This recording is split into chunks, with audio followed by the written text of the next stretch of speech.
What advice would you give to someone who's in a leadership role, who's navigating like the transformation and the cultural shifts of today? Like what piece of advice would you give? Know your why. That's first and foremost. Know what. Well, I'll tell you, this is one thing that I truly learned as well. I didn't think about it going in, right? Again, those blinders. You go in, you know your why, you're focused, right? You're on this path, but do you just keep going, or do you have a beginning and do you have an end goal?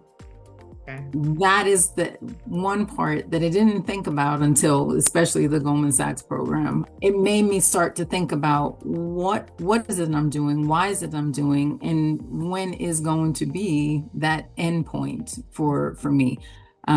Not even to say that the end point is your success point. You can be successful throughout. Where is my end actually going to be?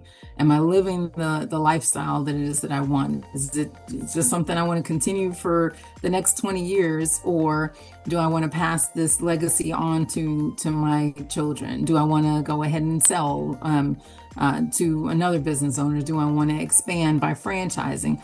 All of those are things that you've got as a leader. You do have to consider that. And it may shift several times Right. throughout the journey.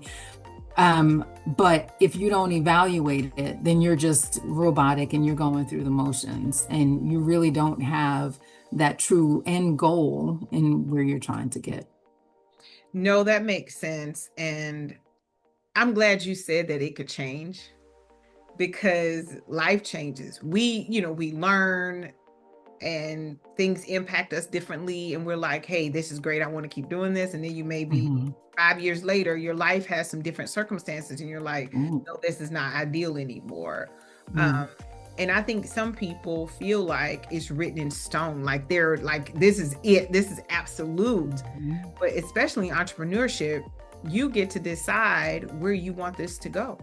Yeah, absolutely. That's exactly it. Yeah.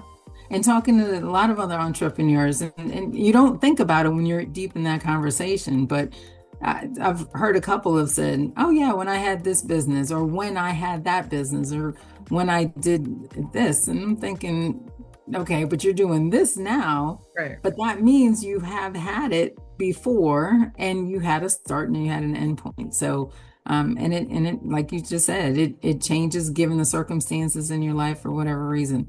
I thought that my daughters was going to take over my business. Well, they're in college. Well, one graduated, the other's in college, Mhm. and she's involved in the business, but I'm giving her an opportunity to figure out what she wants to do with her life and not impose that onto her. So I can't make my end point be transitioning into her until that's what she says that she wants to do. So Right.